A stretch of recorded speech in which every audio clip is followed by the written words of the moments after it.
to Tech Trends Unveiled, where we unravel the ever-evolving landscape of technology. Today we have three distinguished guests joining us to explore an emerging trend in system integration that's reshaping the way we approach complex computational challenges. I'm your host, Ashantia Clarke, and let's dive into the discussion. On my left, we have Ms. Latoyo Davy, a quantum computing researcher, Mr. Sovan Bodoo, a systems integration specialist, and on my right is Mr. Crosswell Williams, a data analyst. Our first guest is Ms. Latoyo Davy, who is a quantum computing expert and researcher at the Google Quantum AI Lab. Ms. Davy, could you introduce us to this groundbreaking trend? Thank you, Ms. Ashantia. Thank you for having me as well. Certainly, the trend we are exploring is quantum computing in system integration.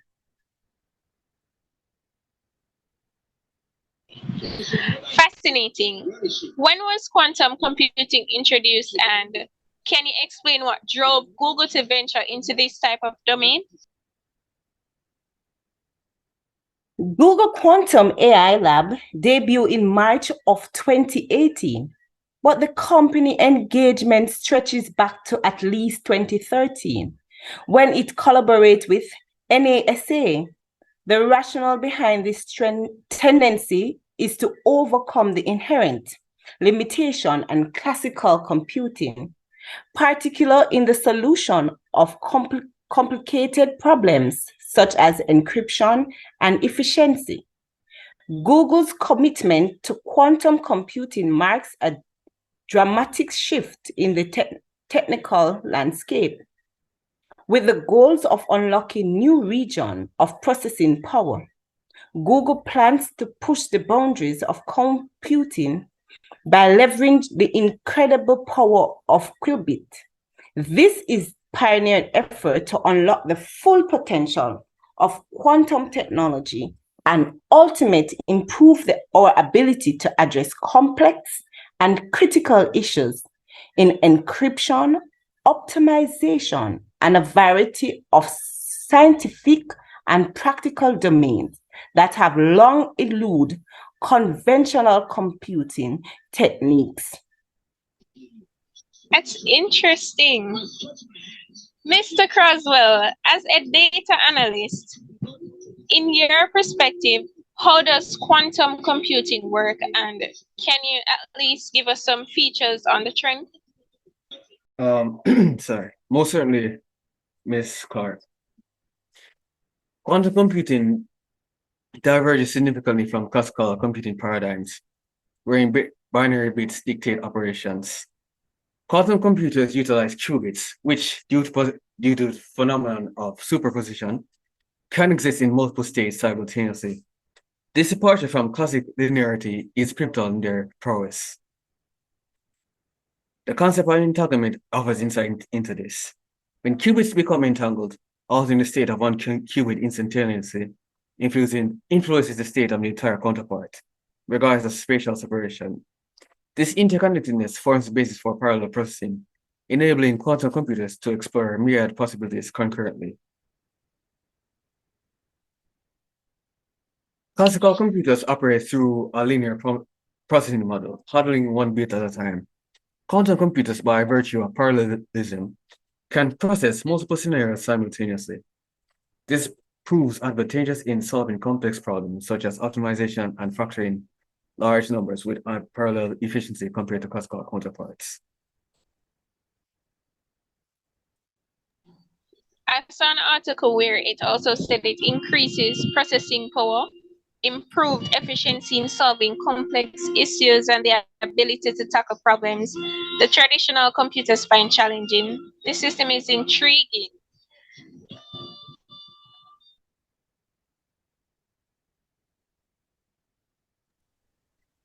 I will now look on some features.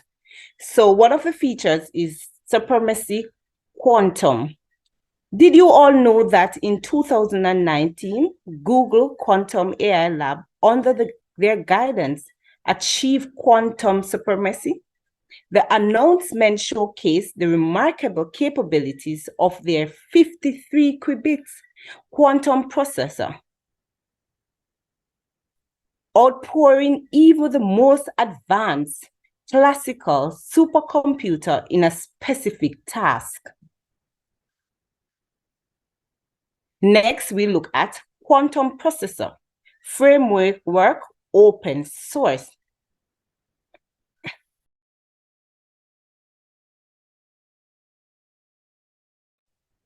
Google Quantum Lab, AI Lab actively contribute to SERC on an open source quantum computer framework. SERC under the guidance allow researchers and developers to collectively explore quantum circuits, an algorithm encouraging collaboration and knowledge exchange.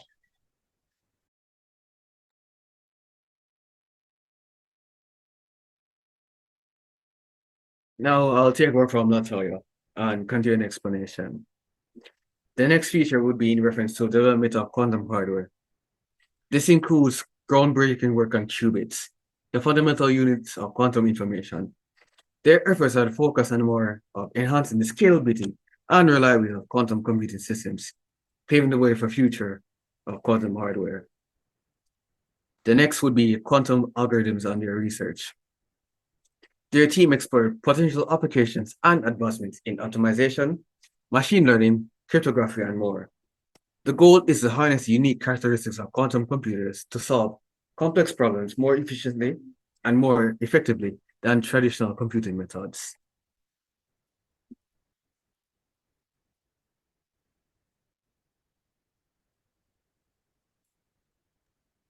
In terms of collaboration and partnerships, these collaborations are not just about the expertise and resources, but they're also integral when it comes to addressing the challenges and seizing the opportunities in the evolving landscape of quantum computing.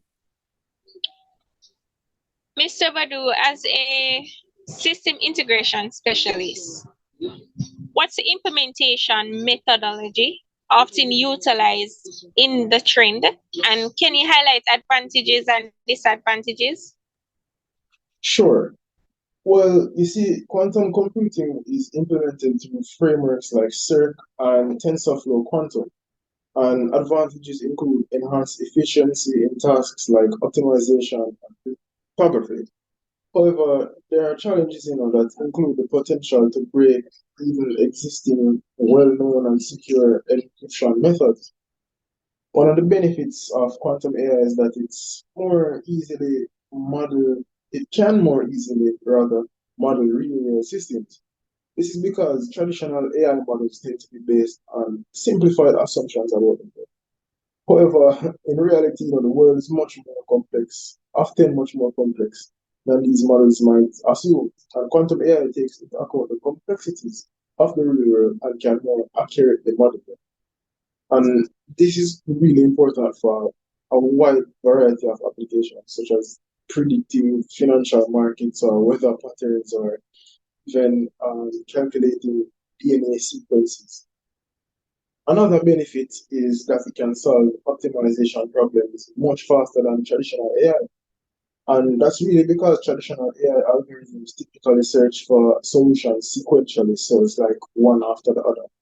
But quantum AI, on the other hand, can explore many solutions simultaneously at the same time. And that's because quantum computers can take advantage of the superposition principle, because this allows them to consider many solutions simultaneously and find the best one much faster than traditional computers. Many traders, people who trade financial markets, are now using quantum AI to solve complex optimization problems in order to make better trading decisions. It also has the potential to improve machine learning. This is because quantum AI can take advantage of quantum entanglement, and this allows for data to be shared between different quantum computers instantaneously. Why is this important? Well, it really means that quantum AI can learn at a much faster rate than traditional AI. And it's been shown that quantum AI can learn at a rate of up to 100 million times faster. That's at least one order of magnitude faster than conventional AI. But as enticing as these factors are, there are some drawbacks. For example, scaling challenges, quantum scaling challenges. Scaling up the number of qubits and improving quantum error correction is quite a formidable challenge in the industry right now. Somewhat hinders the seamless integration and consistent outperformance of more classical systems. There's also implementation hurdles.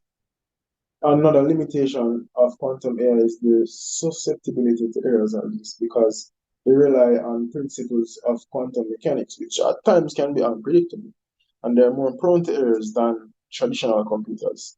And really, this can be particularly problematic for tasks that require a high degree of accuracy, such as financial modeling and even drug discovery.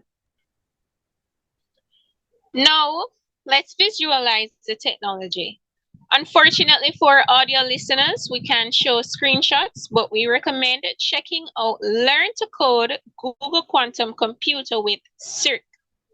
For visuals, the link will be posted in our bio. However, we'll be playing a 2-minute video and let Mr. Crosswell describe the scenario for our audience.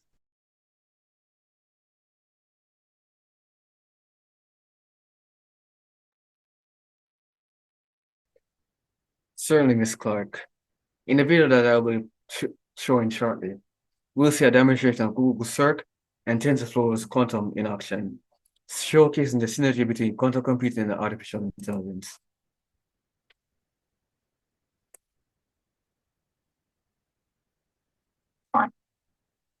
Hi, I'm Anastasia, and welcome to my tutorial on programming a quantum computer using Google's Cirque, a quantum computing framework. In 2019, Google announced that they had reached quantum advantage. Quantum advantage is the threshold where a quantum computer can actually outperform a classical computer.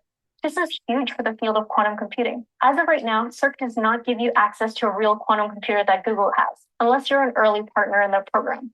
However, they said that early 2021, they will be accepting new partners into that program. But even though you may not have access to the machines now, you can still use the programming language and build algorithms and circuits and test them on the quantum simulator. And hopefully the public access comes soon. So everyone build really cool things with Cirque and tell Google about them so they can give us public access faster. Now let's get started. Now we're going to build the Hello World circuit with Cirque. I'm going to post links below of all the resources I talk about, and you can head over to my blog or my GitHub to see the code that I've written here. Let's first go through how to actually get Cirque onto your computer. The setup is super easy. All you have to do is do pip install Cirque. Now, if you don't have pip installed, go here for information on how to install it. So let's talk a little bit about the Google hardware. Foxtail, released in 2016, Bristlecone, which has 72 qubits and was released in 2017, and most recently Sycamore, released in 2018. The Sycamore 54-qubit device was the one used for the arguably most famous quantum computing paper so far, quantum supremacy using a programmable superconducting processor. It's designed with the qubits in a two-dimensional square grid, with each qubit connected to 4 other qubits, so it has nearest neighbor connectivity. By the way, as we get into this code, I personally am using Jupyter Notebooks instead of an IDE, but you can use any one you want and you're comfortable with. So let's look at the code. First, we import Cirque, the framework. We can actually get more information about each chip by asking it to print cirque.google.bristlecone, or Sycamore, or any other chip that you want to see. Here, you can see the topology of the chip and the connectedness. Why is this important? And with most chips, including this one, you see the qubits are not necessarily directly connected to one another. So if you ask for a 2-qubit gate, for example,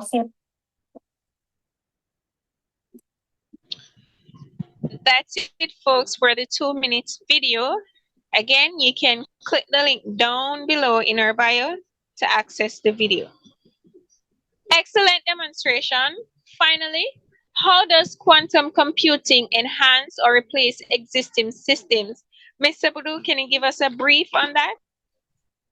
Well, quantum computing has the potential to outpace classical computers in tasks like optimization and cryptography. In particular, the use of quantum algorithms for tasks such as optimization, complex simulations, and cryptography would greatly enhance efficiency and speed. By leveraging principles of superposition and entanglement, quantum computers have the ability to perform multiple calculations simultaneously, which could revolutionize scientific research, material science, and optimization processes. And additionally, this technology has both the power to potentially break existing encryption methods, such as RSA and ECC, and the potential to introduce new forms of cryptography. A big thank you to our guests, Ms. Latoyo Davy, Mr. Sovan Bodoo, and Mr. Crosswell Williams for shedding light on these cutting-edge trends in system integration. To our listeners, stay tuned for more in-depth explorations on Tech Trends Unveiled. Until next time, this is Ashantia Clarke signing off.